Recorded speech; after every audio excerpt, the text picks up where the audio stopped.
आज हम श्रीमद् भगवद गीता यथारूप की भूमिका का चौथा भाग पढ़ने जा रहे हैं।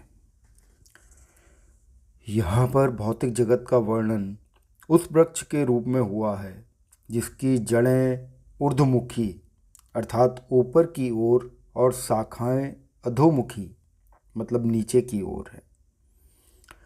हमें ऐसे वृक्ष का अनुभव है जिसकी जड़ें ऊर्ध्वमुखी हों। यदि कोई नदी या जलाशय के किनारे खड़ा होकर जल में वृक्षों का प्रतिबिंब देखे तो उसे सारे वृक्ष उल्टे दिखेंगे। शाखाएं नीचे की ओर और जड़ें ऊपर की ओर दिखेंगी। इसी प्रकार यह भौतिक जगत भी आध्यात्मिक जगत का प्रतिबिंब है। यह भौतिक जगत वास्तविकता का प्रतिबिंब है। प्रतिबिंब में कोई वास्तविकता या सार नहीं होता, लेकिन प्रतिबिंब से हम यह समझ लेते हैं कि वस्तु तथा वास्तविकता है। यद्यपि मरुस्थल में जल नहीं होता, लेकिन मरीचिका बताती है कि जल जैसी कोई वस्तु होती है। भौतिक जगत में ना तो जल है ना सुख है, लेकिन आध्यात्मिक जगत में वास्तविक सुख रूपी असली जल है। भगवत गीता में भगवान ने सुझाव दिया है कि हम निम्नलिखित प्रकार से आध्यात्मिक जगत की प्राप्ति कर सकते हैं। पदम व्ययम अर्थात सनातन राज्य को वही प्राप्त होता है जो निर्माण मोहा है। इसका अर्थ हुआ हम उपाधियों के पीछे पड़े रहते हैं। कोई महाशय बनना चाहता है, कोई प्रभु बनना चाहता है, कोई राष्ट्रपति या धनवान या राजा या कुछ और बनना चाहता है, परंतु हम इन उपाधियों से चिपके रहते हैं। तब तक शरीर के प्रति आसक्त बने रहते हैं, क्योंकि ये उपाधियां शरीर से संबंधित होती हैं। लेकिन हम शरीर नहीं हैं और इसकी अनुभूति होना ही आध्यात्मिक अनुभूति की प्रथम अवस्था है। हम प्रकृति के 3 गुणों से जुड़े हुए हैं, किंतु भगवान की भक्तिमय सेवा द्वारा हमें इनसे छूटना होगा। यदि हम भगवान की भक्तिमय सेवा के प्रति आसक्त नहीं होते तो प्रकृति के गुणों से छूट पाना दुष्कर है। उपाधियां तथा आसक्तियां हमारी काम वासना, इच्छा तथा प्रकृति पर प्रभुत्व जताने की चाह के कारण हैं। जब तक हम प्रकृति पर प्रभुत्व जताने की प्रवृत्ति को नहीं त्यागते, तब तक भगवान के धाम सनातन धाम को वापस जाने की कोई संभावना नहीं है। उस शाश्वत अविनाशी धाम को वही प्राप्त होता है जो झूठे भौतिक भोगों के आकर्षणों द्वारा मोहग्रस्त नहीं होता, जो भगवान की सेवा में स्थित रहता है। ऐसा व्यक्ति सहज ही परम धाम को प्राप्त होता है। अव्यक्त का अर्थ है अप्रकट। हमारे समक्ष सारा भौतिक जगत प्रकट नहीं है।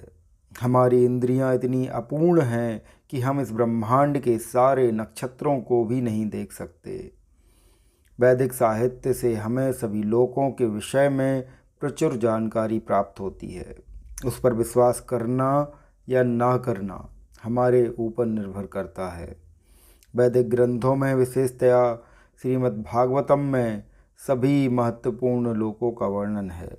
इस भौतिक आकाश से परे आध्यात्मिक जगत है जो अव्यक्त या अप्रकट कहलाता है। व्यक्ति को भगवत धाम की ही कामना तथा लालसा करनी चाहिए, क्योंकि जब उसे उस धाम की प्राप्ति होती है तब वहाँ उससे फिर इस जगत में लौटना नहीं पड़ता। इसके बाद प्रश्न पूछा जा सकता है कि उस भगवत धाम तक कैसे पहुंचा जा सकता है। अंतकाल में जो कोई मेरा स्मरण करते हुए शरीर त्यागता है वह तुरंत मेरे स्वभाव को प्राप्त होता है। इसमें रंच मात्र भी संदेह नहीं है।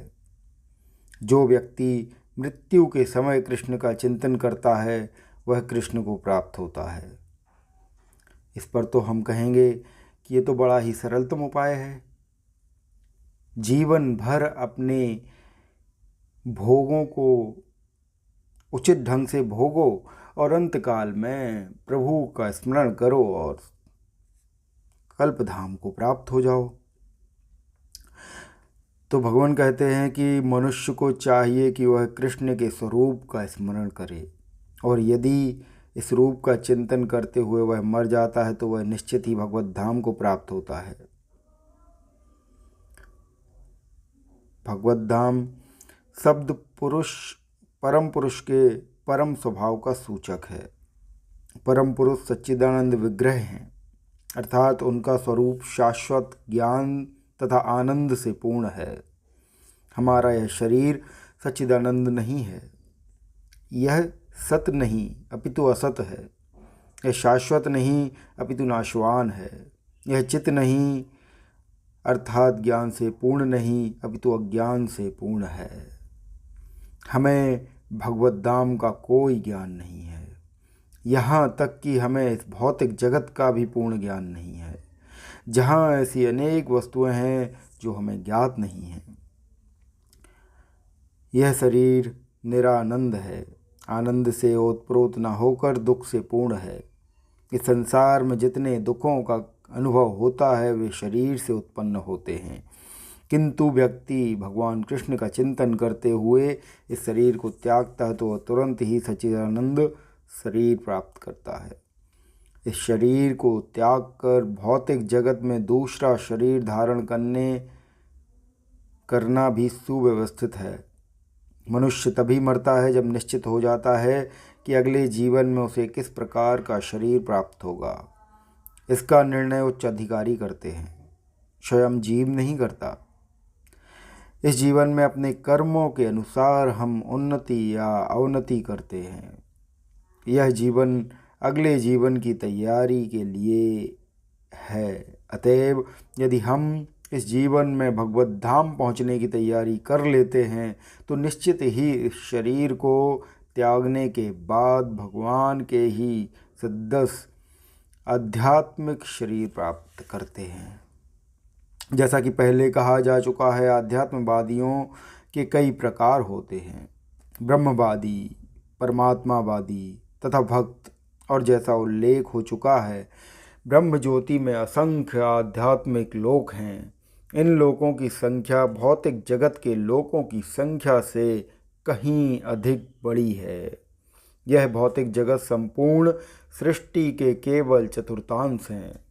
इस भौतिक खंड में लाखों करोड़ों ब्राह्मण हैं, जिन्हें अरबों ग्रह, सूर्य, तारे, चंद्रमा हैं, किंतु यह सारी भौतिक सृष्टि संपूर्ण सृष्टि का एक खंड मात्र है। अधिकांश सृष्टि तो आध्यात्मिक आकाश में है। जो व्यक्ति परम ब्रह्म में विलीन होना चाहता है वह तुरंत ही परमेश्वर की ब्रह्म ज्योति में भेज दिया जाता है और इस तरह वह आध्यात्मिक आकाश को प्राप्त होता है।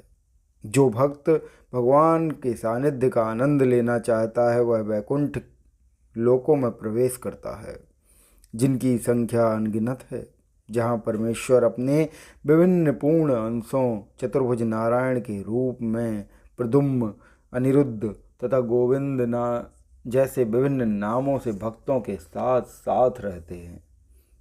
अतएव जीवन के अंत में आध्यात्मवादी ब्रह्म ज्योति, परमात्मा या भगवान श्री कृष्ण का चिंतन करते हैं। प्रत्येक दशा में वे आध्यात्मिक आकाश में प्रविष्ट होते हैं, लेकिन केवल भक्त या परमेश्वर से संबंधित रहने वाला ही वैकुंठ लोक या गोलोक वृंदावन में प्रवेश करता है। भगवान यह भी कहते हैं कि इसमें कोई संदेह नहीं है, इस पर दृढ़ विश्वास करना चाहिए। हमें चाहिए कि जो हमारी कल्पना से मेल खाता है उसे ठुकराएं नहीं। हमारी मनोवृत्ति अर्जुन जैसी होनी चाहिए। आपने जो कुछ कहा उस पर मैं विश्वास करता हूँ। अतएव जब भगवान यह कहते हैं कि मृत्यु के समय जो भी ब्रह्म, परमात्मा या भगवान के रूप में उनका चिंतन करता है वह निश्चित रूप से आध्यात्मिक आकाश में प्रवेश करता है, तो इसमें कोई संदेह नहीं है। इस पर अविश्वास करने का प्रश्न ही नहीं उठता। इसका असल कारण यह है कि अगर आपने जीवन भर भगवत चिंतन नहीं किया है तो यह संभव ही नहीं है कि मृत्यु के समय आप अचानक से भगवत चिंतन में लग जाए। अपने शरीर को त्यागते समय मनुष्य जिस भाव का स्मरण करता है वह अगले जन्म में उस भाव को निश्चित रूप से प्राप्त कर होता है। अब सर्वप्रथम हमें यह समझना चाहिए कि भौतिक प्रकृति परमेश्वर की एक शक्ति का प्रदर्शन है। विष्णु पुराण में भगवान की समग्र शक्तियों का वर्णन हुआ है।